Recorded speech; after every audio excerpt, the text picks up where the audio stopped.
আমরা যে সুষ্ঠু গণতান্ত্রিক বা ছাত্র জনতার অভ্যুত্থানে যে আকাঙ্ক্ষার বাংলাদেশের কথা বলি, সেখানে যে গণতান্ত্রিক চর্চা হবে, সেই সংস্কারের আগে আপনি কি মনে করেন যে বাংলাদেশের যে রাজনীতি, বাংলাদেশের রাজনৈতিক দলের মধ্যে একটি বড় বা অধিকতর সংস্কার প্রয়োজন আছে?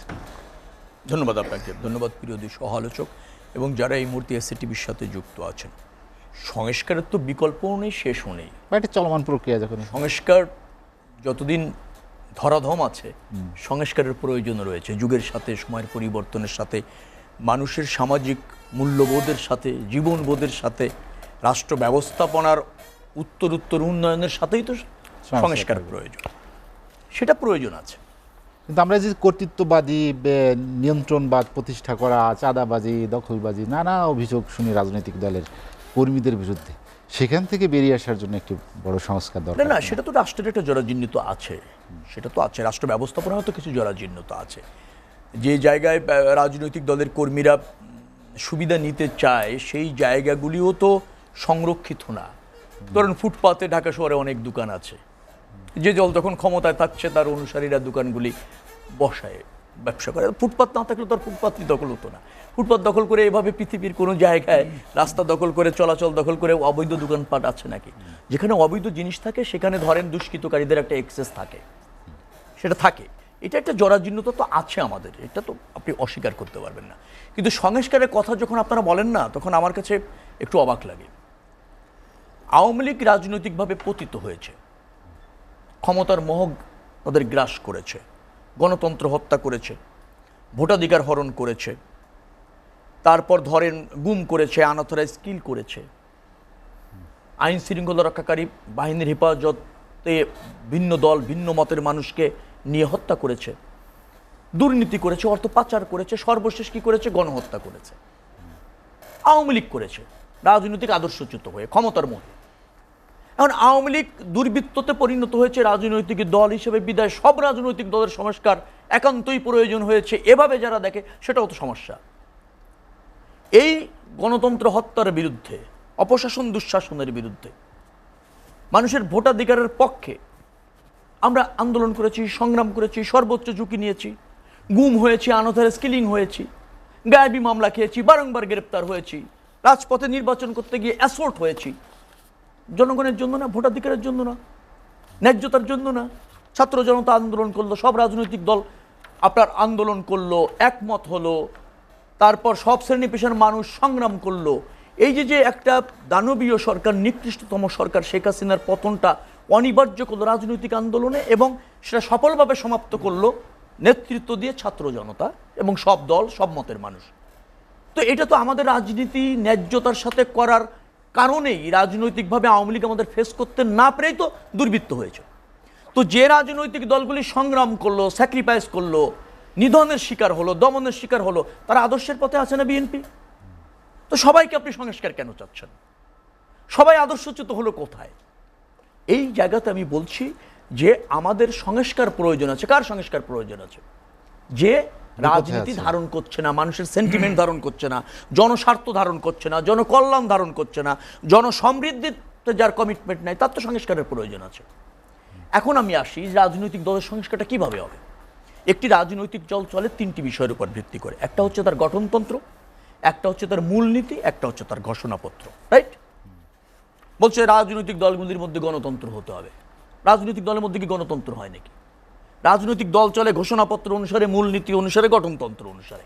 দেখতে হবে সিদ্ধান্ত গ্রহণটা গণতান্ত্রিক কিনা, স্বচ্ছতার সাথে হচ্ছে কিনা, এবং আলোচনা সাপেক্ষে হচ্ছে কিনা। যেখানে সিদ্ধান্ত গঠনের যে ফোরাম আছে, সেখানে অবাধে আলোচনার ভিত্তিতে সিদ্ধান্তটা হচ্ছে কিনা, সেটা হলো দেখার বিষয়। কমিটিগুলি গঠনতন্ত্র অনুসারে হচ্ছে কিনা, যে মূলনীতি তিনি দিয়েছেন তার বাইরে সে যাচ্ছে কিনা, যে ঘোষণাপত্র সে জনগণের জন্য দিয়েছে তাতে সে অবিচল থাকছে কিনা, সেটা হচ্ছে দেখার বিষয়। সেইটা যদি আপনি বলেন, সব রাজনৈতিক দলগুলি আমার মনে হয় যে বাংলাদেশের মানুষের আকাঙ্ক্ষা ধারণ করেই এগুলি তৈরি করেছে, মানুষের সেখানে সমর্থন আছে। সমস্যা হচ্ছে রাজনৈতিক দলগুলি সেখানে থাকছে না, এটা একটা সমস্যা রয়েছে। এখন থাকতে যদি আপনি বাধ্য করতে চান, তাহলে কি হবে? কোন প্রক্রিয়ায় করবেন? দুটি প্রক্রিয়া। একটা হচ্ছে যে রাজনৈতিক দলগুলি জনগণের কাছে তখনই দায়বদ্ধ থাকবে যখন জনগণের রায়ের ভিত্তিতে সরকার হবে, জনপ্রতিনিধি হবে। কারণ সে যখন আদর্শচ্যুত হবে, 5 বছর মেয়াদ শেষে যখন জনগণের কাছে ভোটের জন্য যাইবে, সে যখন মনে করেন তার মহত্ব গুরুত্ব হারাবে রাজনৈতিক দল, তাহলে জনমত পাবে না, জনগণের রায় পাবে না, ক্ষমতার বাইরে যেতে হবে, অথবা ওই ঝুঁকি সে নেবে না। সে জনকল্যাণটা নিশ্চিত করতে চাইবে রায়ের প্রয়োজনে। তো জনগণের কাছে যদি সে দায়বদ্ধ থাকে আর জনগণের ভোটের প্রয়োজনটা যদি রাষ্ট্র নিশ্চিত করতে পারে, তাহলে রাজনৈতিক দলের খুব বেশি রাজনীতির ট্রাকচ্যুত হওয়ার সুযোগ নেই। এর প্রথম। দ্বিতীয়ত হচ্ছে যে আমাদের নির্বাচন কমিশন রয়েছে। নির্বাচন কমিশন যদি স্বতন্ত্রভাবে ফাংশন করে, সে রাজনৈতিক দলগুলির উপর একটা নিয়ন্ত্রণ করতে পারে। কারণ আপনার কমিটিগুলি গঠনতন্ত্র মতো করেছেন কিনা, এটা কিন্তু নির্বাচন কমিশনের দেখার ব্যাপার আছে। আপনার মূলনীতি ঘোষণাপত্র আপনি অনুসরণ করছেন কিনা, সেটাও কিন্তু নির্বাচন কমিশন খবরদারি করতে পারে, কারণ সে নিবন্ধন সংরক্ষণ করে।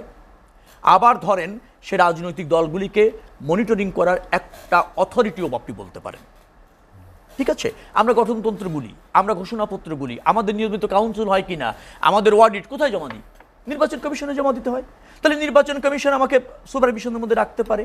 এই দুটি জায়গা ছাড়া একটা রাজনৈতিক দলেরগুলি সংস্কারে বাধ্য আপনি কীভাবে করবেন?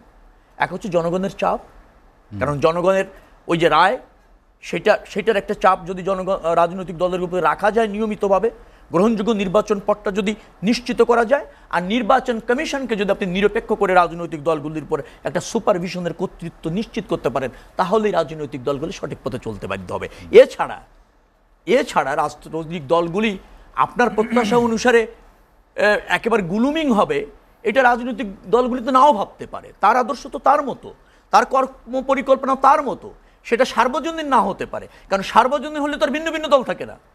আপনি হয়তো ওয়ার্কার্স পার্টির আদর্শ আপনার কাছে পছন্দ, কারো জামাত পছন্দ, আমি জাতীয়তাবাদী আদর্শ ধারণ করি, উনি জাতীয় পার্টির আদর্শ ধারণ করে, আদর্শের মধ্যে তো পার্থক্য রয়েছে। এক্স্যাক্টলি এই জায়গাটা কিন্তু আমরা সব কিছুকে ঢালাওভাবে দেখি। আমি আবারও একটা কথা বলে শেষ করব। আওয়ামী লীগের স্খলন হয়েছে বিদায়, আওয়ামী লীগের পতন হয়েছে, আওয়ামী লীগের নিধন হয়েছে, আওয়ামী লীগের ধস হয়েছে বিদায়, সব রাজনৈতিক দলগুলির সংস্কারের প্রয়োজন রয়েছে বলে আমি মনে করি না। সংস্কার প্রয়োজন থাকলে আওয়ামী লীগের আছে, তারা রাজনীতিতে কোন আদর্শ নিয়ে কামব্যাক করবে সেটা নিয়ে আলোচনার বিষয় আছে, পুনর্বিবেচনার বিষয় আছে আওয়ামী লীগের, যে তারা তাদের আদর্শে ফিরবে কিনা, কারণ ওটা পচে গলে গিয়েছে মানুষের কাছে।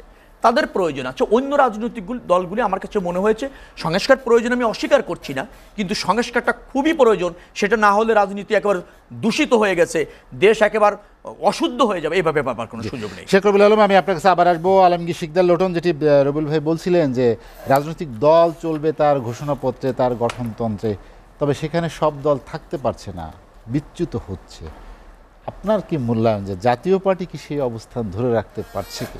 এক এক দলে তো এক এক গঠনতন্ত্র, তাই না? তা রবিউল ভাই এবং রুহুল আমিন ভাই মানে খন্দকার টিয়ের মালিক, হ্যাঁ, এবং জাহিদ ভাই এবং এসিটিভি দর্শক শ্রোতা, আসসালামু আলাইকুম। সর্বপ্রথম হলো ডক্টর ইউনূস জাতিসংঘে যাচ্ছেন, সেটার জন্য ডক্টর ইউনূসকে আমি ধন্যবাদ জানাই। যেন একজন নোবেল বিজয়ী বাংলাদেশের রিপ্রেজেন্টেটিভ করবে, রিপ্রেজেন্টেশন করবে, এটা আমাদের জন্য অত্যন্ত গর্বের বিষয়। এটা আমার ব্যক্তিগত ওপিনিয়ন। তারপর আগামী 2-3 দিনের মধ্যে যৌথ বাহিনী অস্ত্র উদ্ধারে মাঠে নামবে, এটাও একটা বিশাল একটা চমক আমি মনে করি। সব মিলে গণ অভ্যুত্থানের যে চেতনা, যেটা সংবিধানের একটা পরিবর্তন আসতেছে, এটা কিন্তু আমাদের জন্য সবচেয়ে বড় ব্যাপার। যে কী আসবে এটা তো চাইলে আর পরিবর্তন করা যায় না, খালি লিখে দিলাম আর পরিবর্তন হবে না। কিন্তু আমরা জনগণ কিন্তু এখন চাই, জনগণ ছাত্ররা মিলে গণ আন্দোলন করে একটা গণবিস্ফোরণ করে গণ অভ্যুত্থান হয়েছে। সেক্ষেত্রে তো এখন আর পাশ কাটানোর কোনো উপায় নাই। জাতীয় পার্টিতে আন্দোলনের পুরোপুরি সম্পূর্ণ না, আমি গিয়েছি, আমাদের ছেলেমেয়েরা গিয়েছে, কিন্তু জাতীয় পার্টিতে যায়নি। একেবারে প্রকৃতি অর্থে যে জাতীয় পার্টি তারা চায়নি, নৈতিকভাবে বিএনপি সমর্থন দিয়েছে, নৈতিকভাবে আমরা সমর্থন দিয়েছি। বিএনপি ছাত্রদল যুবদলের ছেলেরা গিয়েছে, এটা অস্বীকার করবো। আমি মাঠে ছিলাম, আমি দেখেছি আমাদেরও জাতীয় পার্টি অনেকে গিয়েছে। তা পার্টির উনারাও কিন্তু খুব কৌশলভাবে, সমন্বয়কারীরাও কেউ আহ্বায়ক হয়নি, এটা ভালো। এই যে সমন্বয়কারীরা আহ্বায়ক হয় নাই এবং সমন্বয়কারী ইকুয়াল ছিল, সেখানে কিন্তু একটা ভারসাম্য ছিল। জানেন, যদি একজন আহ্বায়ক হইতো তাহলে তারে দ্বারা সম্পূর্ণভাবে নিয়ন্ত্রিত করতো, এই আন্দোলন আর হইতো না। তাহলে এককভাবে একক সিদ্ধান্তে দেশ চলতে পারে না, এটি হলো বড় কথা। গেল প্রধানমন্ত্রী, সাবেক প্রধানমন্ত্রী যিনি ছিল একক, আপনি পানির কথা বলেন, সাবেক প্রধানমন্ত্রী কি বলে, বিদ্যুতের কথা বলেন সাবেক প্রধানমন্ত্রী কি বলে, দেশের নির্বাচনের কথা বলেন সাবেক প্রধান, তো তোরা সিলিগের লিগা। এই যে পদ্মা সেতুর গত 5 তারিখ থেকে এই পর্যন্ত 1823 কোটি টাকা তারা সাশ্রয় করছে। How come? Within 25 days, not more than, I think so.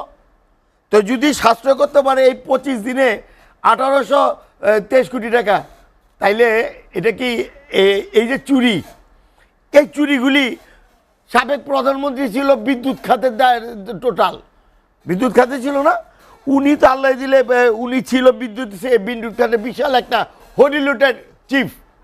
তার সিন্ডিকেটে ছিল 4 জন, একজন কি বোধহয় যে কি আলাই,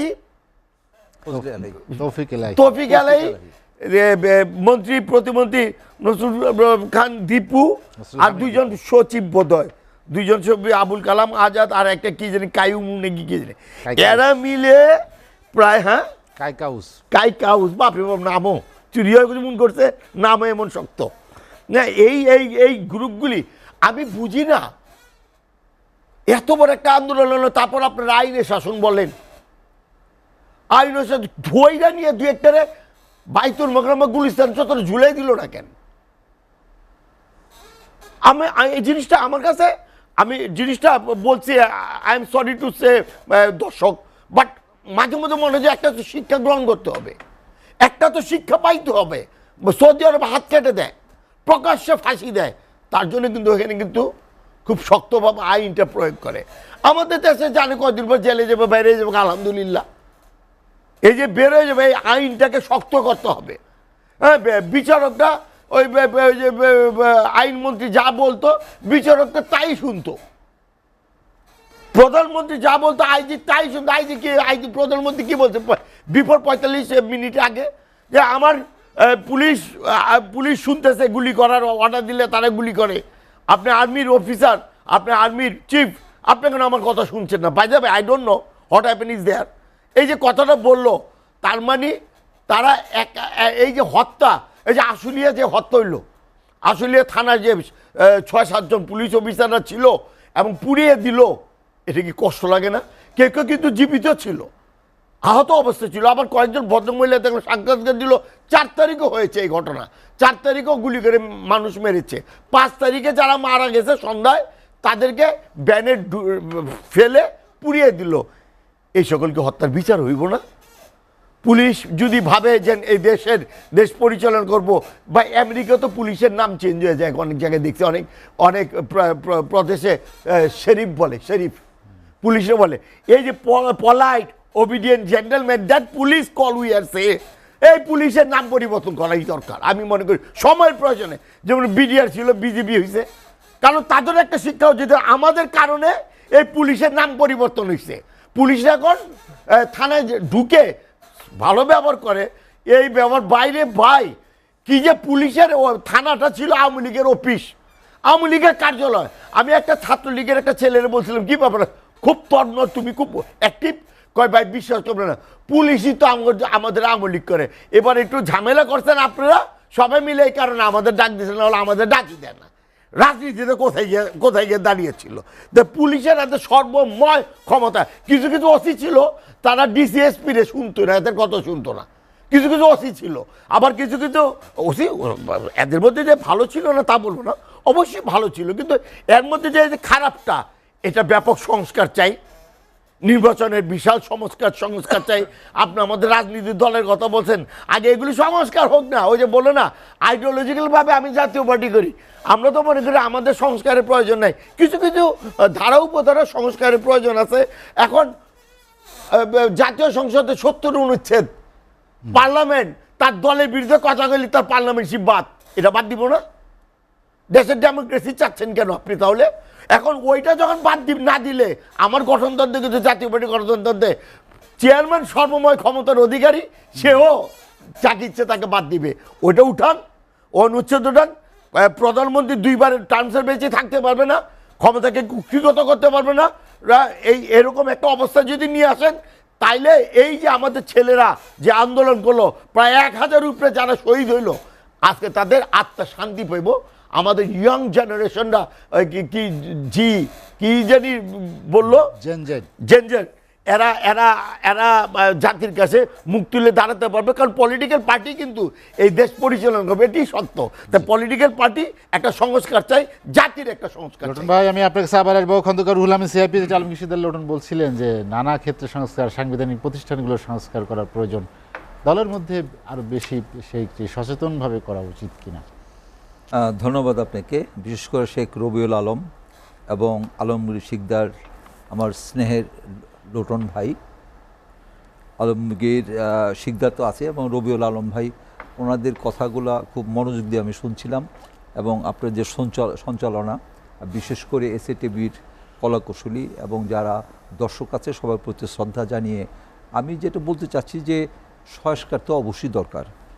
এবং প্রকৃতপক্ষে বর্তমান যে সরকার আছে তারা কিন্তু রিফর্মের জন্যই কিন্তু তারা এই পর্যায়ে আছে এবং তাদের দায়িত্ব, এবং আমরা দেখেছি এবং আমরা এটা হতে চাই যে তারা কম কথা বলবে, কাজ বেশি করবে। এবং কাজ বেশি করার স্বার্থে শুধু যে রাজনৈতিক দলের সংস্কার দরকার বা আপনার রাষ্ট্র পরিচালনা সংস্কার দরকার, আমি মনে করি প্রতিটা ক্ষেত্রে যে আমাদের ব্যবসায়ীদের সর্বোচ্চ সংগঠন আছে, the federation Bangladesh chamber of commerce and industry এবং অন্যান্য অ্যাসোসিয়েশন, আপনার চেম্বার্স, আমি মনে করি এখানে বেশি সংস্কার প্রয়োজন। যেমন আমাদের যিনি প্রেসিডেন্ট হবেন, যিনি ভাইস প্রেসিডেন্ট হবেন, ডাইরেক্টর হবেন, তারা দেখা যায় যে কয়েকজন ডাইরেক্টর তারা নির্বাচন করেন, আর এর মধ্যে তো অনেক সিলেক্টেড ডাইরেক্টর আছে বা অটো ডাইরেক্টর হয়ে যায়। তারা মিটিংয়ে আসে বা না আসে তাদের দায়িত্ব না, বাট তারা ডাইরেক্টর হয়ে যায়, তারা সিআইপি হয়ে যায়। আর সেখানে তো একজনের অনুমতি ছাড়া তো কেউ আপনার প্রেসিডেন্ট বা ভাইস প্রেসিডেন্ট হতেই পারবে না। কিন্তু তাইলে ডেমোক্রেসি কোথায়, গণতন্ত্র কোথায়? আমাদের সাধারণ যে ব্যবসায়ী আছে তারা যদি ডাইরেক্ট প্রেসিডেন্টকে নির্বাচিত না করতে পারে, ভাইস প্রেসিডেন্ট ডাইরেক্টরদের নির্বাচিত না করতে পারে, তাহলে সেই নির্বাচন দিয়ে লাভ কী? এটা প্রহসনমূলক নির্বাচন। যদি আমরা অংশগ্রহণ করেছি, এখন বলতে পারবেন তাহলে আপনি কেন গেছেন। এখন কি করব? আমাদের তো ওখানে যেতে হবে, দুই একটা কথা বলতে পারি আমার নিজের অ্যাসোসিয়েশনের জন্য, আমার নিজের ব্যবসায়ী ভাইদের পক্ষে কিছুটা কাজ করার জন্যই সেখানে যাওয়া। তাছাড়া তো ওখানে যে আমরা সেরকমভাবে কোনো দায়িত্ব পালন করতে পারি না, কারণ আমাদের হাত মুখ বাঁধা, ওই প্রেসিডেন্ট সব কিছু করে থাকে। যেটা আপনারা এখন বলছেন, দুই বিজ্ঞ আলোচক বললেন যে যিনি প্রধানমন্ত্রী ছিলেন এককভাবে সব কিছু করতেন। এটাকে আপনার অবশ্যই এটাকে ভাঙতে হবে, এই দরজাকে ভাঙতে হবে। এখন আমি মনে করি যে প্রতিটা ক্ষেত্রে কিন্তু সংস্কার, আপনি যেখানে যান না কেন, আপনি ইউনিভার্সিটি, প্রাইভেট ইউনিভার্সিটি আর পাবলিক ইউনিভার্সিটি, এখানে কি সংস্কার না দরকার না? ইভেন আপনার যে একটা স্কুল, হাই স্কুল, প্রাইমারি স্কুলে যে গভর্নিং বডি আছে সেখানে তো সংস্কার প্রয়োজন। দেখা যায় যে সিম্পল প্রাইমারিতে বা স্কুলে কে সভাপতি হবে না হবে, এবং কিছু কিছু জায়গায় আপনার জাতীয় সংসদের যিনি আছেন এমপি, সেও ওখানকার সভাপতি হয়ে বসে থাকেন। এবং কোন কলেজে কোন স্কুলে কে সভাপতি হবে, গভর্নিং বডি কে হবে, তারা নির্ধারণ করে দেন। অ্যাকচুয়ালি তারা তো এই দায়িত্বের না, তারা তো আইন প্রয়োগ করবে। তারা আপনার পার্লামেন্টের পাশে, এই জন্য তাদেরকে কোয়ার্টার দেওয়া হয়েছে, পার্লামেন্টের পাশে থাকবে, জনগণের স্বার্থে তারা আইন প্রণয়ন করবে, আইন নিয়ে ডিচার্জ করবে এবং সেটা পাশ করাবে জনগণের স্বার্থে, দেশের স্বার্থে। কিন্তু সেটা না করে সেই গ্রাম পর্যায়ে তারা চলে যায়। কাবিখার যে আপনার ত্রাণ বা যে এটা দেওয়া হয়েছে, এই ত্রাণটাও তারা নিয়ন্ত্রণ করবে, কে কী পাবে না পাবে। তো আমি মনে করি এখানেই বেশি সংস্কার দরকার, যে প্রকৃত পক্ষে এখন যারা আইন প্রণয়ন করে, এখন তাদেরকে কিভাবে আপনার সংস্কার করবেন। বলে না যে বিচারপতি তোমার বিচার করবে কারা, আজ জেগেছে জনতা, যেটা সেই জনতা তো এবার জেগেছে। তো সুতরাং এখনই সময় যে বিচারপতিদের বিচার করতে হবে, এবং বিচারের সময় কি এখন আছে। আমরা এই যে আমাদের কত সুন্দর নির্বাচন হতো কেয়ারটেকারের মাধ্যমে, আপনার এই কেয়ারটেকার মাধ্যমে তো সুন্দর হচ্ছিল। তো এটা এক বিচারপতি তো এটা রোহিত করে দিল। এই যদি রোহিত না করতো, গত 14 বছর, যেটা 15.5 বছর হয়ে যেভাবে আপনার নিষ্পেষিত হয়েছে সাধারণ জনগণ, এটা তো হতো না। এখানে তো আমাদের বিচারপতিদের, ওখানে তো সংস্কার প্রয়োজন। রাষ্ট্রপতি যেখানে নির্বাচন করে সেখানেও আমাদের সংস্কার প্রয়োজন। এই জন্য আমি মনে করি যে আমাদের প্রতিটা ক্ষেত্রে ধৈর্য সহকারে, এবং বিশেষ করে যারা থিঙ্ক ট্যাঙ্ক আছে বাংলাদেশে, অ্যাট দ্য সেম টাইম যারা সাধারণ অভিজ্ঞতা আছে, বয়স্ক যারা অভিজ্ঞতার আলোকে সমন্বয়ে, এবং বিশেষ করে রাজনীতিবিদ যারা আছেন, এবং এখন আমাদের পথ প্রদর্শক যেটা বলেছে, যারা পথ দেখাইতে তারা পথ প্রদর্শক হয়, আমাদের ছাত্র নেতারা যা আছে, ছাত্র যারা আছে, তাদের সমন্বয়ে যদি আপনার প্রতিটা ক্ষেত্রে একটু সময় লাগলেও যে সংস্কার বা রিফর্ম করা হয়, তাহলে কিন্তু এটা আমাদের জন্য সুবিধা হবে। আর নট অনলি দ্যাট, প্রতিটা ক্ষেত্রে সংস্কারের যে আপনার কপি থাকবে বা আপনার যেটা ড্রাফটিং করা হবে, সেটাও ওয়েবসাইটে দিয়ে সবাইকে জানানো হবে যে এই আমরা করছি। এখানে কোনো যদি সাজেশন থাকে, আপনাদের অবজারভেশন থাকে, আমাদের ওই দিন দিস টাইমের মধ্যে আমাদেরকে জানানো হোক। তাহলে কিন্তু সবাই জানবে, বুঝতে পারবে, এবং যার ঠিক সেই সেক্টরে, যেমন আমি ব্যবসায়িক ক্ষেত্রে আমি যতটুকু আমি সংস্কারের ব্যাপারে আলোচনা করতে পারবো, আমি কিন্তু রাজনীতির সম্বন্ধে সেটা পারবো না। রাজনীতিবিদদের আমি সেভাবে কিছু সংস্কারে আমার সেই যোগ্যতা নেই আমি মনে করি। বাট দেশের অর্থনীতির স্বার্থে, আমাদের সাধারণ ব্যবসায়ীদের স্বার্থে এখানে কি সংস্কার প্রয়োজন সেটা কিন্তু আমি বলতে পারবো। আমাদের মতো এই সমন্বয় সবাইকে রেখে যদি এটা করা হয় এবং ওয়েবসাইটে যদি জানানো হয়, তাহলে আমার মনে হয় যে অনেকটা গ্রহণযোগ্য হবে এবং ভবিষ্যতে আমাদের দেশকে আপনার একটা উন্নতির চরম শিখরে নিয়ে যাওয়ার জন্য এবং মাথা উঁচু করে দাঁড়ানোর জন্য এই সংস্কারটা আমাদের প্রয়োজন। রুহুল আমিন ভাই, আমরা একটা বিরতি নিতে চাই, বিরতি পর আবার আসবো। দর্শক লেট এডিশনে নিচ্ছে একটা বিরতি, ফিরবো শীঘ্রই, সঙ্গেই থাক। শেখ রবিউল আলম, যেটি খন্দকার রুহুল আমিন ভাই একটি অপ্রিয় হলেও একটি সত্য কথা তিনি উচ্চারণ করেছেন, যে আমাদের শুধু জাতীয় নির্বাচন নয়, স্থানীয় সরকার নির্বাচন নয়, বিভিন্ন প্রতিষ্ঠান অর্গানাইজেশনের যে নির্বাচন, তিনি একটি ব্যবসায়ীদের শীর্ষ সংগঠনে আছেন, সেখানে তিনি পরিচালক পদে আছেন, সেখানেও তিনি তার অসহায়ত্বের কথা বলেছেন। নির্বাচন প্রক্রিয়া যেটি মানুষ আসলে সেখানে ভোটাধিকার দিতে চায়, ভোটাধিকার প্রয়োগ করতে চায়, সেইখানে সংস্কারে বেশি গুরুত্ব দেওয়া উচিত কিনা? না, ধরেন একটা অনির্বাচিত সরকার ক্ষমতায় ছিল বিধায় সে সমস্ত ব্যবসায়ী প্রতিষ্ঠান বলেন, ক্রীড়া প্রতিষ্ঠান বলেন, সামাজিক সংগঠন বলেন, ধর্মীয় সংগঠন বলেন, সব জায়গায় সে অনির্বাচিত সবাইকে রেখেছে, প্রশাসকের মতো করে রেখেছে। ব্যবসায়ী সংগঠন বা অন্যান্য সাংস্কৃতিক সংগঠন বলেন, সামাজিক সংগঠনের নির্বাচন তো এর আগে হয়েছে, প্রতিদ্বন্দ্বিতা হয়েছে, আমাদের সময় হয়েছে। অর্থাৎ আপনি গত 15 বছরের কোনো কিছু দিয়ে বিচার করতে পারবেন না। এটা হয়েছিল একটা দানব ক্ষমতায় ছিল, সে তার স্বেচ্ছাচারিতার নিদর্শন সব জায়গায় রেখেছে। এখন আপনি রাজনৈতিক দলের সংস্কারের কথা বলছেন জি, আজকের আলোচনায়। রাজনৈতিক দলের সংস্কার তো রাষ্ট্র ব্যবস্থাপনা সরকার সংস্কারের উপরও নির্ভর করে, কারণ রাজনৈতিক দল তো জনরায়ের ভিত্তিতে ক্ষমতায় যায়। ক্ষমতায় যে সে কী করে? রাষ্ট্র ব্যবস্থাপনা করে। রাষ্ট্র ব্যবস্থাপনায় কিন্তু সংস্কার দরকার। রাষ্ট্র ব্যবস্থাপনার সংস্কার আর রাজনৈতিক দলের সংস্কার অঙ্গাঙ্গিভাবে জড়িত। এখন রাষ্ট্র ব্যবস্থাপনার সংস্কার কীভাবে হতে হবে? দুইভাবে হতে পারে। একটা হচ্ছে রাষ্ট্রের কাঠামোগত সংস্কার, আর একটা হচ্ছে সরকারের সংস্কার। এখন কাঠামোগত সংস্কারে যদি যান, আমরা কিন্তু দ্বাদশ জাতীয় সংসদ নির্বাচনের আগে 31 দফা আমরা জাতির উদ্দেশ্যে দিয়েছিলাম এবং আমরা বলেছিলাম আমরা নির্বাচিত হলে এই 31 দফা বাস্তবায়ন করব। সেখানে আপনি দেখবেন যে আমরা কিন্তু ওই কাঠামোগত সংস্কারের ক্ষেত্রে বলেছি কি, আমরা বলেছি রাষ্ট্রপতি এবং প্রধানমন্ত্রীর ক্ষমতার মধ্যে ভারসাম্য হবে।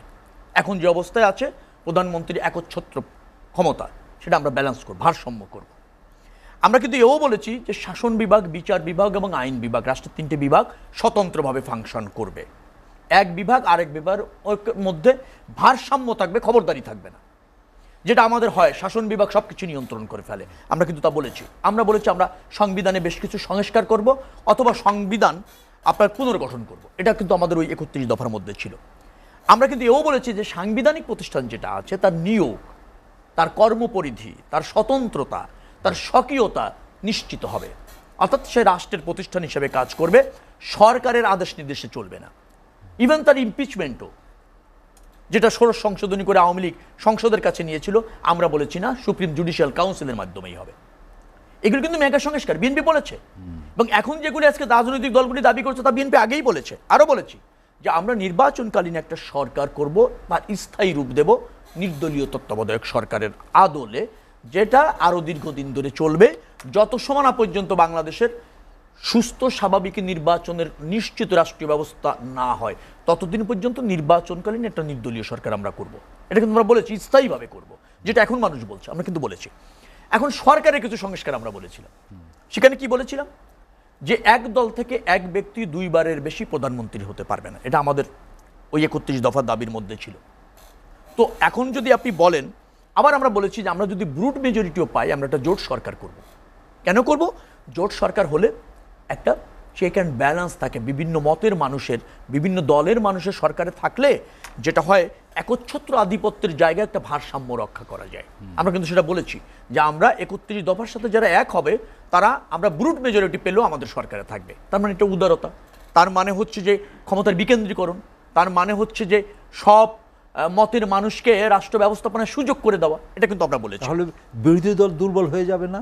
বিরোধী দল তো আর আমাদের সাথে আসবে না। আমরা বলছি আমাদের জোটের সাথে যারা আসবে, আচ্ছা। আমাদের 31 দফার সাথে যারা এক হয়েছে, বিরোধী দল নিশ্চয়ই আমাদের 31 দফার সাথে এক নাও হতে পারে।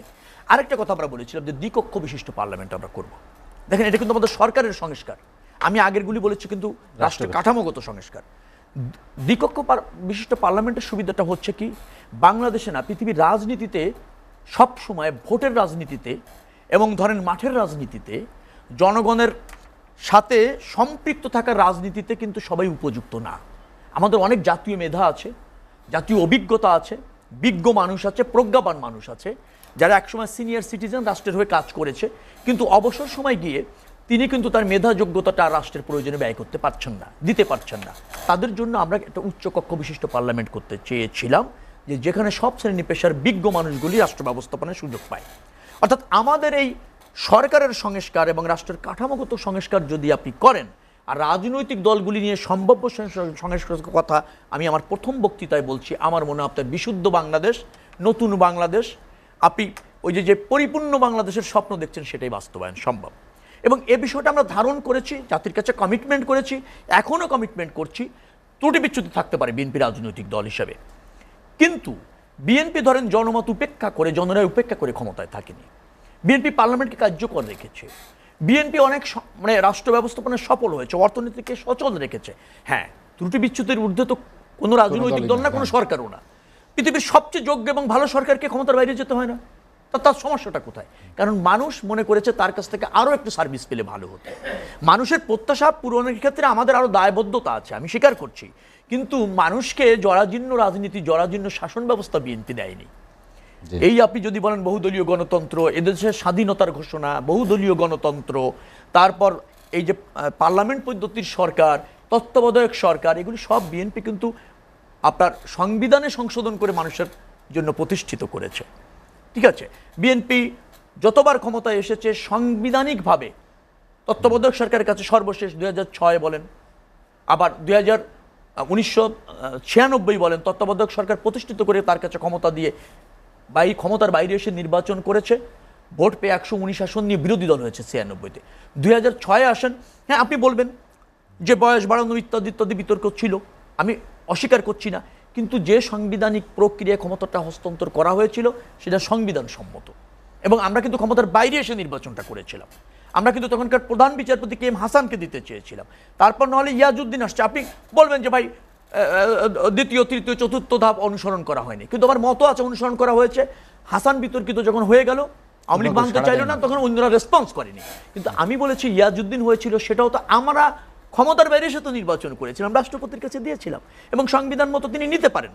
আমি এত কথা বলার উদ্দেশ্য হচ্ছে, আমরা কিন্তু ক্ষমতা কুক্ষিগত করতে চাইনি, নিজেদের মতো নির্বাচন করতে চাইনি, মানুষের ভোটাধিকার হরণ করতে চাইনি। রবিউল ভাই, আমি আপনার কাছে আবার আসবো। আলমগীর শিকদার লিটন, যেটি রবিউল ভাই খুব জোর দিয়ে বললেন যে রাজনৈতিক দলগুলোর সংস্কার অনেকটা নির্ভর করে রাষ্ট্র কাঠামোতে সংস্কারের উপরে প্রভাব পড়ে অনেকটা।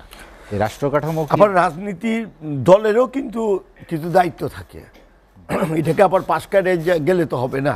আমি ব্যক্তিগত ইটস মাই ওন ওপিনিয়ন যে আমার দলের তো একটা ইশতেহার আমি নির্বাচনের সময় দিই, তাহলে আমি এই ইশতেহার দিয়েই কিন্তু নির্বাচনে যাই, তাহলে এটা বুঝতে হবে যে ইশতেহারটাই সব। এর মধ্যে কিছু মেরিট ডিমেরিট থাকতে পারে, ইশতেহারের উপরে নির্ভর করে আগামী দিনের রাজনীতি, দেশ পরিচালনা কী হবে, আমি আমার জাতীয় বাড়ি আমি কি করব, সেখানে ইশতেহারটা সবচেয়ে বড়। তাই সেই ক্ষেত্রে আমাদের দায়িত্ব অনেক থাকে একটা দলের।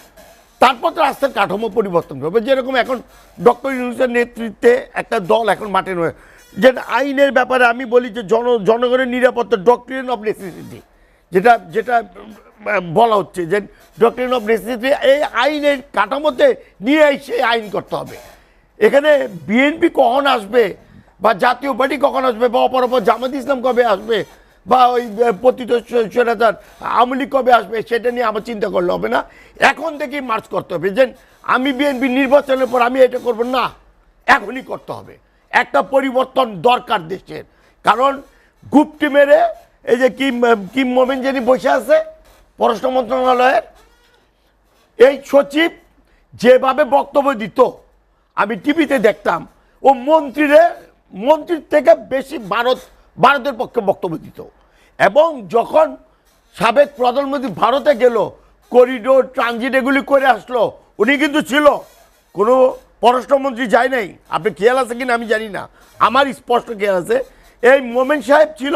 এবং এই মোমেন সাহেব ভারতের সব কিছু লিখিতভাবে দিয়ে আসলো, আমাদের জন্য কি নিয়ে আসলো, এর মধ্যে নাকি একটা কু করতে চাইছে। তা এই যে পররাষ্ট্রমন্ত্রী, আমি সরকারকে অনুরোধ করব যে এরা যে কোনোভাবে স্লিপ কেটে দেশের বাইরে না যান, এদের বিচার করতে হবে। এরাই সবচেয়ে বড়, এরা শেখ হাসিনাকে স্বৈরাচার বানাইছে।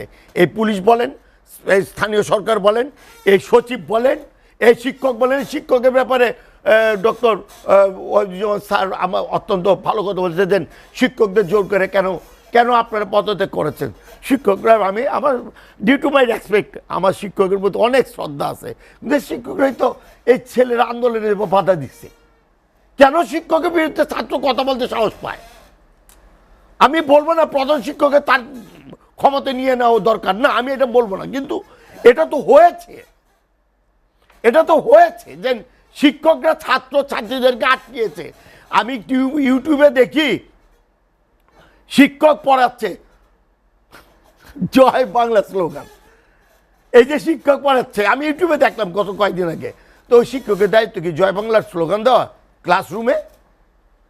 এই যে এটা মানে দেশটা একটা দলীয় সরকারের, রাষ্ট্র এবং একটা সরকার এবং দলীয় একটা দল মিলে একটা রাষ্ট্র পরিচালনা হয়েছে। এটা কি হয় নাকি ভাই? এটা কি সম্ভব? এভাবে কি মেনে নেওয়া যায়? ও শিক্ষকরা তো শিক্ষক, আমাদের পরম শ্রদ্ধনীয় শিক্ষক, এরা কিভাবে এই কাজগুলি করলো? এখন ভাই আপনি তো ব্যবসায়িক প্রতিনিধি, I am sorry to say, বানের ফায়দা লুটছেন চাল ব্যবসায়ীরা। এই যে বানের ফায়দা চাল ব্যবসায়ী, এই সিন্ডিকেট কখনো ভাঙলো না। এই সিন্ডিকেটের যন্ত্রণা কি আমরা থাকতে পারব না দেশে? এত সরকার পরিচালনা, শেখ হাসিনার কোনো অস্তিত্ব নাই, তারপরে সিন্ডিকেট কেমনে থাকে? আপনি তো ব্যবসায়ী সংগঠনের প্রতিনিধি। এখানে যে জিনিসটা হয়েছে, জি বলেন, যে ব্যবসায়ীরা তারা দায়িত্ব পালন করেছে, এবং যেটা বললেন যে সেটা অসাধু ব্যবসায়ী, সেটা আমাদের সাথে না। আমরা বিরোধিতা করছি, কিন্তু এখানে ব্যবসায়ীরা এবার যে একতাবদ্ধ হয়ে যে সার্ভিসটা দিয়েছে, এবং বিশেষ করে আপনার এই যে বানভাসির সময় যেটা কাজ করেছে, সত্যি কথা এটা ভালো কাজ করেছে। ব্যবসায়ীরা ত্রাণ দিতে আমি তো সম্মান করি, ওইটা তো আরেক সাবজেক্ট। জন্য ঢালাইভাবে এটা ব্যবসায়ীরা একজনের জন্য ঢালাইভাবে আপনি ফায়দা লুটতে, চালের দাম বেড়ে গেছে, কয়েকদিন পর আবার জিনিসপত্রের দাম বাড়বে। আপনি বলবেন আমি ব্যবসায়ী শীর্ষ সংগঠনের একজন, আমি ডিরেক্টর, বাট আপনার সিন্ডিকেট ব্যবসায়ীরা তারা কাজ করে যাচ্ছে। আপনি বলুন যে ভাই এটা আমার দায়িত্ব না, অসৎ ব্যবসায়ীরা, অসৎ ব্যবসায়ী খুঁজে পাবে। এখন কি আওয়ামী লীগের ব্যবসায়ী আছে নাকি? এখন আওয়ামী লীগের ব্যবসায়ী না পাই। আমি আপনাদের সম্মানের সাথে বলছি, আপনারা এফবিসিসিআই ঘুষান। আমি একটা সংগঠনের সভাপতি ছিলাম, বাংলাদেশ পুস্তক প্রকাশক বিক্রেতা সমিতি। আমি টুটং নির্বাচন পর এসটিও রুল অনুযায়ী আমি ছেড়ে দিছি। আবার পরবর্তীতে যারা আছে যাইবে, বিশ্বাস করবেন, 4 টাইম তারা নির্বাচনই করে 9 বছর, ওরা ডাইরেক্ট বলছে কিসের নির্বাচন? এই যে কুক্ষিগত মানসিকতা। কাগজের দাম বাড়ছে, কাগজের দাম যেটা 1800 টাকার রিম ওটা হয়েছে 3200 টাকা, যেটা 1000 টাকা রিম ওটা হয়েছে 2200 টাকা। কি দীপুমুনি নাকি মাইন করব প্রতিবাদ করলে? কোনো সংগঠন যদি সরকারের সাথে লেজুর ভিত্তি করে, তাহলে ওই সংগঠন আর সংগঠন দেখেন। আপনি এফবিসিসি দায়ী করছে, আমার পুস্তক প্রকাশক বিক্রেতা সমিতি সরকারের সংগঠনের সাথে সরকারের মধ্যে লিয়াজু মেনটেন করছে। এই লিয়াজু মেনটেন করলে তো আর যা ব্যবসায়ীদের স্বার্থ সংরক্ষণ হবে না। তার জন্য বলবো প্রতিটা ক্ষেত্রে সংস্কার, বললেন না কোনো কম্প্রোমাইজ করা চলবে না। যে সংস্কার আপনার আমাদের মঞ্চ সর্বোচ্চ সংগঠন যেটা এফবিসি, এখানে বেশি প্রয়োজন, প্রতিটা সংগঠনের সংস্কার প্রয়োজন, আমি নিজে বলেছি। জি, এই ব্যাপারে হয়েছে দেখেন না, এই যে লুট করছে, এই যে লুট করে নিয়ে যাচ্ছে, যে এই বন্যার সময় মানুষের টাকা পয়সা নাই, মানুষ প্রতিটা জিনিসের দাম বেড়ে গেছে, তার বেতন তো বাড়েনি ভাই। আমরা তো এখানে সবাই অবস্থানগত ভালো অবস্থা আছে, কিন্তু গরিবের দিকে তাকাইবেন না। ওই যে আমার কিছুক্ষণ আগে আমার ওয়াইফ বললো, সাবেক প্রধানমন্ত্রীর বাসায় ওই যখন ফ্রিজ ভাঙা হয়েছে তখন পাঙ্গাস মাছ আর ইলিশ মাছ পেয়েছে, তো ওই লোক নাকি চিৎকার করে কাঁদতেছিল, আমার বাচ্চা কাচ্চারা কতদিন ধরে একটা ইলিশ মাছ খাইতে দিতে আমি দিতে পারি নাই, আমার প্রধানমন্ত্রীর বাসায় এত ইলিশ মাছ। অথচ আমরা বড় বড় কথা বলি, এখান থেকে বেরিয়ে আসতে হইব না? জি। আমাদের বেরিয়ে আসা উচিত ভাই। আমরা যদি বেরিয়ে না আসি তাইলে ওই যে নতুন বাংলাদেশ গড়ার যে উদ্যোগ, সেই উদ্যোগ দুলিশ্বাস হবে। না, এই কারণে আপনিও যে সংগঠনে আছেন, আপনি দূরে ছিলেন, আপনারও তো ওখানে তারা 6 বছর 8 বছর আছে, সেগুলো তো আপনার প্রতিবাদ করা তো। আর প্রতিবাদ, তাহলে তো আইনগর ইজ কমপ্লিট। হ্যাঁ, তাইলে প্রতিবাদ করব, তাহলে আইনগরে চলে যাবো, তারা তো সরাসরি সরকারের সাথে। ভাই এটা বলেন, আইনগরের কথা কি ভুলে গেছেন ভাই? আইনগরের কথা জেলের থেকে বেশি, জেল তো বহুবার কাটছি, আইনগর নাকি তার থেকে 1000 গুণ ডেঞ্জারাস। তাহলে ওই আইনগরে যাওয়ার কার শখ লাগে ভাই? এখন কথা বলছেন 2014-তে আমি প্রতিবাদ করছি ভাই, 2014-তে আমি প্রতিবাদ করছিলাম, হুসেন মোহাম্মদ এরশাদকে মেডিকেলে নিয়ে গেছে।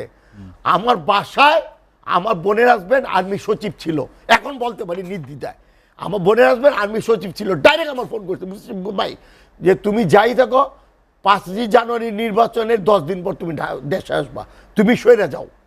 কেন? আমি জানি না তুমি সরে যাও, তুমি আজকে কি করছো?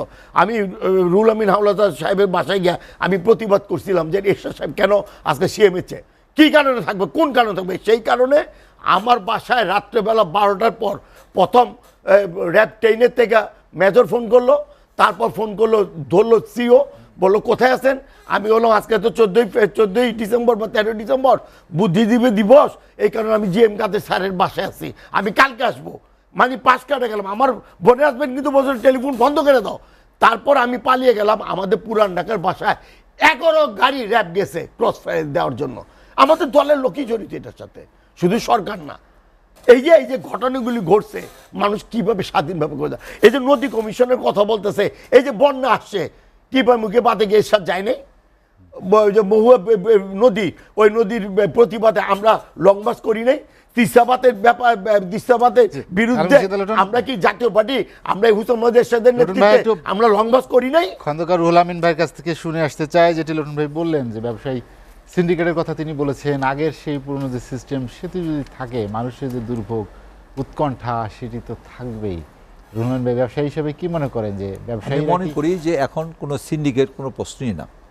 সিন্ডিকেটের কথা সেই ধরনের কোনো জায়গায় কার্যকরী হচ্ছে না। এখানে বলতে পারেন যে তাহলে জিনিসপত্রের দাম কেন কমছে না? জিনিসপত্রের দাম কমছে না তো একটাই কারণ, যে এখানে তো চেইন অফ কমান্ড বা চেইন অফ বিজনেস যে সিস্টেমটা, এটা তো বাধাগ্রস্ত হয়েছে। এটা তো আপনার প্রত্যেকটা জায়গায় কিন্তু আপনি দেখবেন যে ব্যবসায়ী যে ছিল প্রকৃতপক্ষে সে পালায়ে গেছে, বা কোনো কারণে দেখা গেছে যে আওয়ামী লীগকে সমর্থন করতে সে ব্যবসা করতে পারছে না, তার ঘর বাড়ি পুরাই দিয়েছে। এই নানান কারণে যে এই ঝামেলাটা হয়েছে, সরকার পরিবর্তনের পর দাম বেড়ে গেল। হ্যাঁ, তো এখানে আমাদের কথা যে আমরা এমন ব্যবসা করব যে ব্যবসার সময় একটা সরকার পরিবর্তন হলে আমি একজন ব্যবসায়ী কেন পালাবো?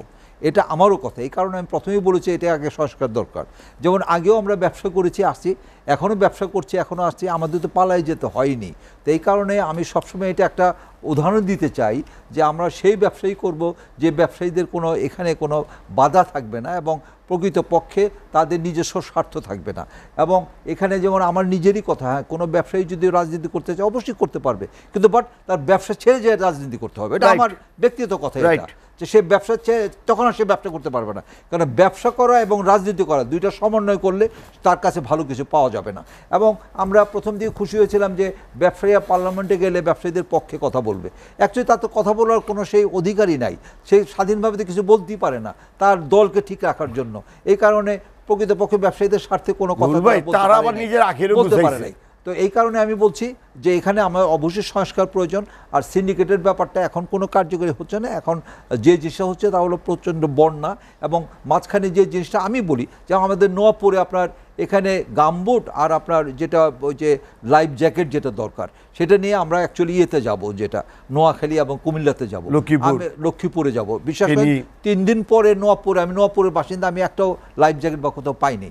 অর্থাৎ যে চালানটা ছিল বাইটে চট করে সবাই নিয়ে গেছে, তারপরে যার কাছে টুকটাক আছে তারা হয়তো দাম বাড়িয়েছে, এটা কোনোভাবে সম্ভব না, কিন্তু তারপরেও শেষ হয়ে গেছে, যোগান ছিল না, তো এটা আপনাদের বুঝতে হবে। এবং তারপরে ওই যে চাউলের কথা যেটা বললো, এটা আমি কোথাও দেখি নেই। এখানে যেটা কোন পত্রিকা, এটা সমকাল সমকাল। বানের ফায়দা লুটছেন চাল ব্যবসায়ীরা। আচ্ছা, তো এই যে কথাটা এখানে আছে, এখানে চাল ব্যবসায়ী যারা আছে তারা দেখা গেছে যে ওখানে তারা সিন্ডিকেট করে যদি করে থাকে, এটা আমি ধিক্কার জানাই এবং এটা আমি জোর প্রতিবাদ করি যে যারা এটা করেছে, যেহেতু পত্রিকা আসছে, এটা অবশ্যই তাদেরকে এই সময়টা ধরা দরকার। এই সময় ধরে তারপর প্রকৃত যে শাস্তি হওয়া দরকার সেটাকে আমি সমর্থন করি। কে শাস্তি দিব ভাই? শাস্তি সরকার দিব, বর্তমান না, সরকার দিবে। আপনারা এফবিসিসি আপনারা গিয়ে ধরতে হইলো তো। এফবিসিসি এর এখানে কোনো সাপোর্ট থাকবে না তাদের পক্ষে, এটা আমি বলতে পারি। তাদের পক্ষে আমরা থাকবোই না এবং এখানে আইনগত ব্যাপার এটা করা দরকার আমি মনে করি, এটা আমি সাপোর্ট করছি।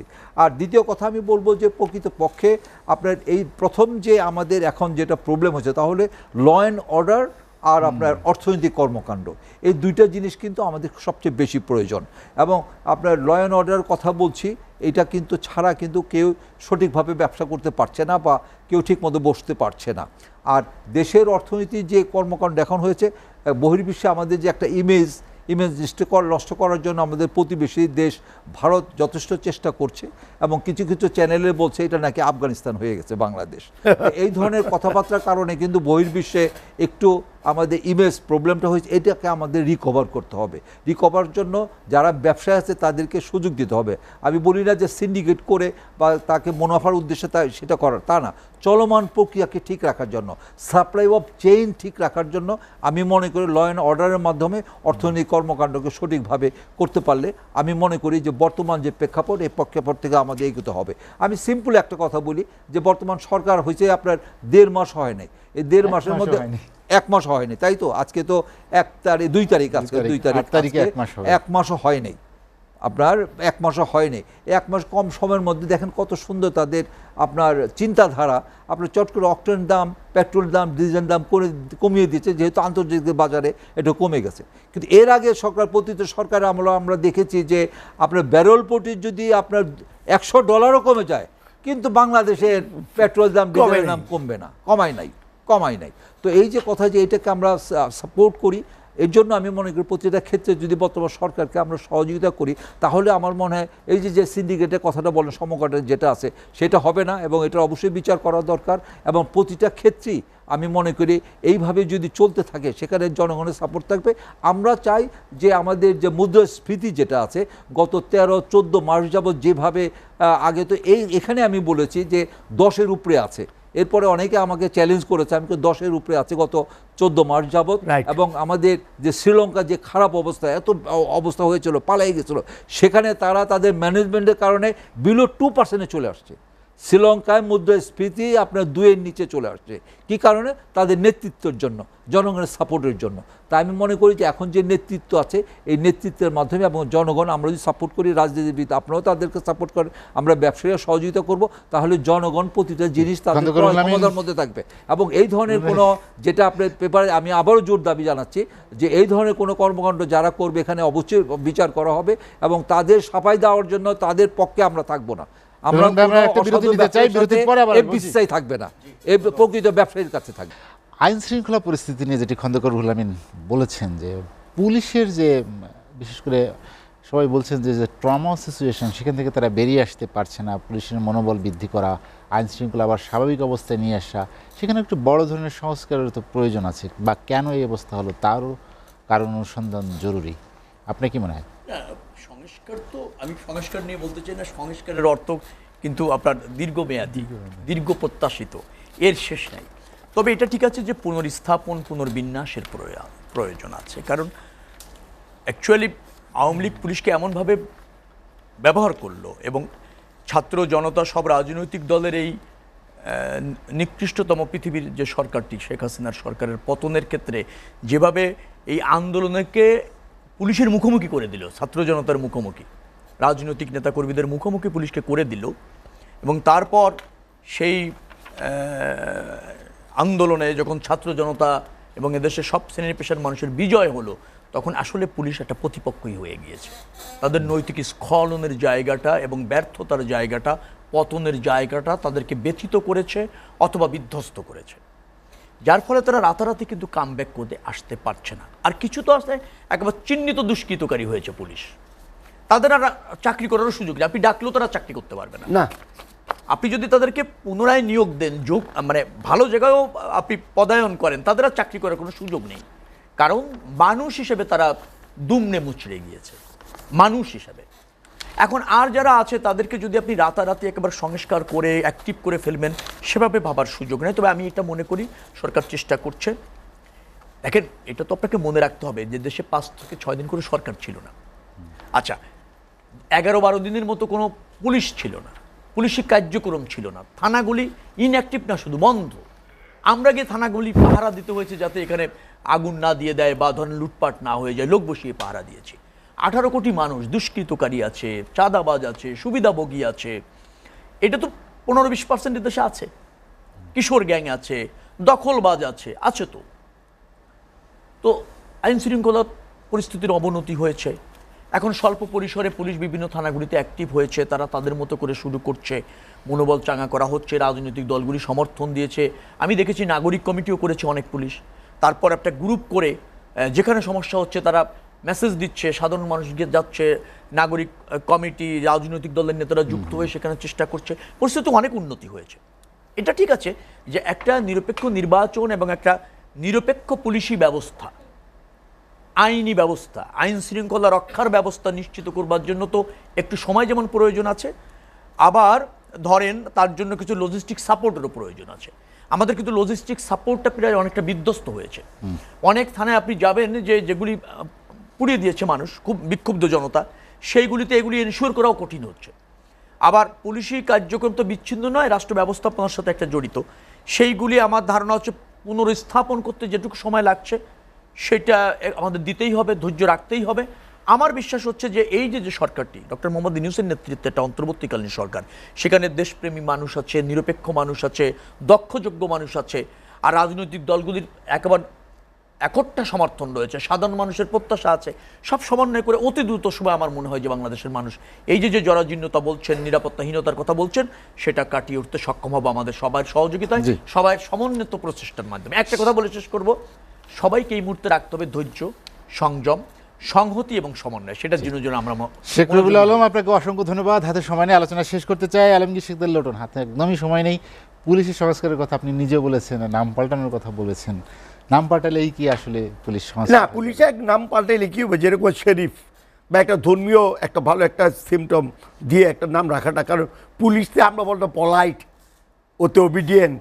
আরে বাপ রে বাপ, যে শিক্ষা দিয়েছে পুলিশ, ওই যে উনি বললো পুলিশ চাকরি চাইলেও পুলিশ আর আসতে পারবে না, যে ট্রমাতে তারা ভুগতেছে। তারপর আজকে পত্রিকায় দেখলাম যে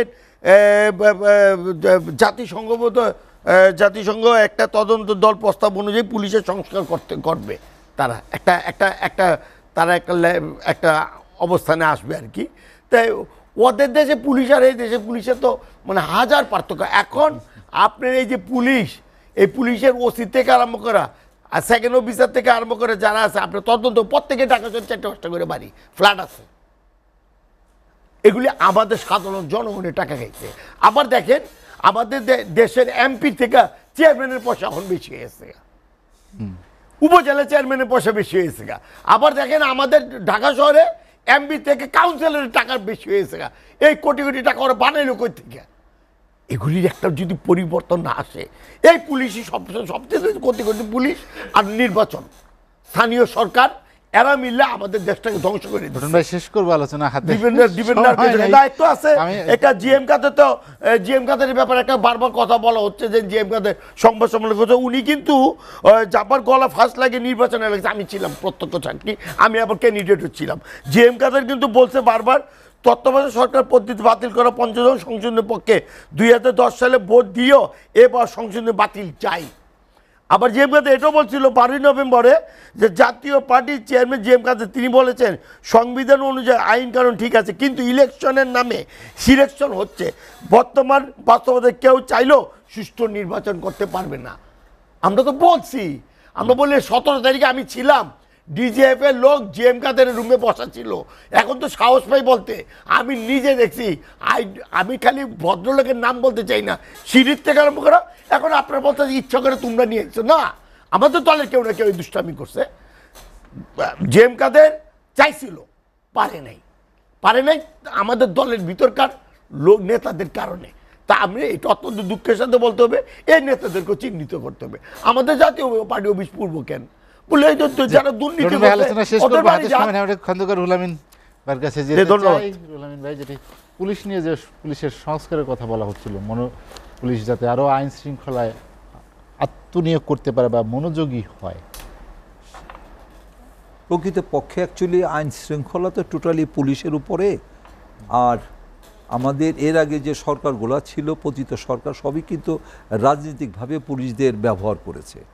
আর পুলিশরা যেভাবে আছে তারা কিন্তু ঠিকই দায়িত্ব, তারা যদি তাদের উপরে সেভাবে খবরদারি করা না হয়, রাজনীতিকরণ না করা হয়, তাহলে আমার মনে হয় এই পুলিশও ভালো দায়িত্ব পালন করতে পারবে, এই পুলিশও জনগণের বন্ধু হতে পারবে। হ্যাঁ, এদের মধ্যে এখন মনোবল নষ্ট হয়ে গেছে, নৈতিকতা নষ্ট হয়ে গেছে। এই নৈতিকতাকে আপনার শৃঙ্খলা আনতে হবে এবং তাদের মনের আস্থা এনে তাদের মন পরিবর্তন করতে হবে এবং বোঝাতে হবে যে আমি একটা স্ট্যাটাস দিয়েছিলাম যে অন্তত 50% জনগণ মনে করে যে পুলিশ অসাধু, পুলিশ নৈরাজ্য সৃষ্টি করে এবং পুলিশই যত অনিষ্টের মূল। আবার এই 50% তারা দায়িত্ব পালন করে সঠিকভাবে তাদের নৈতিকতা ঠিক করে দেখে তারা দায়িত্ব সঠিকভাবে পালন করে 100% বিশ্বস্ত জনগণের কাছে তাদের হতে হবে। এইভাবে যদি করা যায় তাহলে আমি মনে করি তাহলে পুলিশের সংস্কার বলেন এবং সবচেয়ে বড় তার নিজের মনের সংস্কার। আর এখানে রাজনীতিকরণ যদি না করা হয়, এটা আমাদের দেখতে হবে। শুধু পুলিশের নাম পরিবর্তন করে অন্য নাম এনে তাদের দায়িত্ব দিব আর সেখানে আমরা রাজনীতিকরণ যদি করি তাহলে কিন্তু এখানে আমরা সেরকম ভালো কিছু হ্যাঁ, রাজনীতির এখানে যে কন্ট্রোল করে সেটা বন্ধ করতে হবে, রাজনীতিকরণটা বন্ধ করতে হবে। তাহলেই কিন্তু দেখবেন যে ওই যে সংস্কার বলছেন না, যে রাজনীতি দলের মধ্যে এবং সেইখানে রাজনীতি দলের মধ্যে ওইটাও থাকবে যে কোনোভাবেই যেন কোনো সরকার এটা রাজনীতি না করণ করতে পারে পুলিশকে, তাহলে দেখবেন পুলিশ জনগণের বন্ধু হবে, আইন শৃঙ্খলা সুষ্ঠু এবং তারা সততা হতে বাধ্য হবে। করবো, হাতে সময় নেই। আপনাকে অসংখ্য ধন্যবাদ শেখ রবিউল আলম এবং আলমগীর শিকদার লোটন, আপনাদেরকেও অসংখ্য ধন্যবাদ। দর্শক জানিয়ে রাখি, লেট এডিশন পুনঃপ্রচার হয় সকাল 8টায়। আজ এ পর্যন্তই। ভালো থাকুন, সুস্থ থাকুন, এসএটিভির সঙ্গেই থাকুন।